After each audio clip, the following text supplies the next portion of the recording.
एक गांव में अर्जुन नाम का एक लड़का रहता था। अर्जुन पढ़ाई में बहुत होशियार था और सब उसकी बुद्धि और तेज दिमाग की तारीफ करते थे। लेकिन अर्जुन की एक बड़ी कमजोरी थी, वह समय का सही उपयोग नहीं करता था।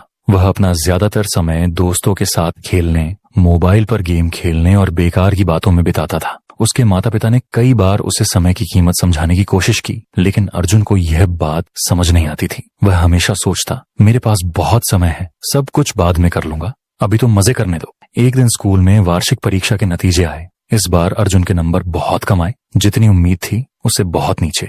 जिस अर्जुन की टीचर तारीफ करते थे वही अब निराश हो गए। यहाँ तक कि उसके दोस्त भी उससे दूर होने लगे। घर लौटकर अर्जुन ने अपने माता पिता को रिपोर्ट कार्ड देखते हुए निराश देखा।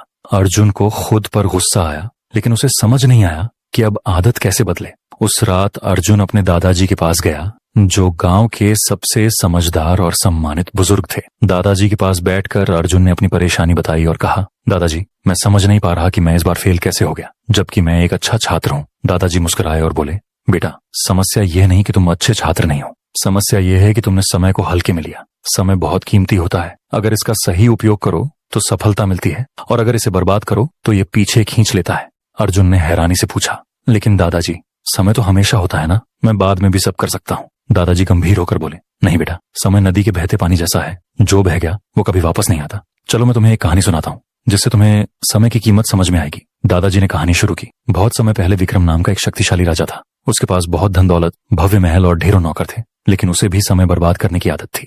वह देर से उठता, दरबार की जगह दोस्तों के साथ समय बिताता और हर काम कल पर टाल देता। एक दिन एक साधु उसके दरबार में आया और बोला, राजा जी, आपके पास सब कुछ है, लेकिन आप अपनी सबसे कीमती चीज समय को बर्बाद कर रहे हैं। अगर आपने इसे सही से नहीं अपनाया तो एक दिन आपको पछताना पड़ेगा। राजा हंसते हुए बोला, मेरे पास बहुत समय है, मैं जब चाहूं तब कर सकता हूँ। साधु ने चेतावनी दी, समय को हल्के में मत लो, ये सबसे बड़े राजाओं को भी बर्बाद कर सकता है। लेकिन राजा ने बात नहीं मानी। सालों बीत गए, राजा बूढ़ा हो गया, उसका स्वास्थ्य बिगड़ गया, सेना हारने लगी और जनता का विश्वास भी खो गया। तब राजा को समझ आया कि उसने अपना समय बेकार की चीजों में गंवा दिया। वह उस साधु को ढूंढने निकला, लेकिन वह कहीं नहीं मिला। अब राजा को पछतावा हुआ, लेकिन तब तक बहुत देर हो चुकी थी। उसने समझा कि असली खजाना तो समय है। ये कहानी सुनकर अर्जुन सोच में पड़ गया। उसे पहली बार महसूस हुआ कि उसने कितना कीमती समय बर्बाद कर दिया। उसने पूछा, दादाजी, क्या मैं अब भी अपना जीवन बदल सकता हूँ? दादाजी मुस्कुराकर बोले, बिल्कुल बेटा, समय का चक्र कभी रुकता नहीं। अगर आज से तुम समय का सही उपयोग करना शुरू करो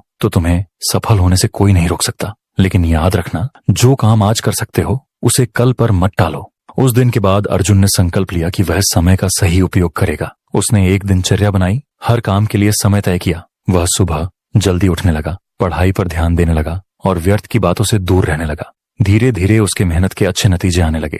अगली परीक्षा में वह क्लास में प्रथम आया। फिर वह एक सफल व्यवसायी बना और अपनी जीवन शैली से सबको प्रेरित किया।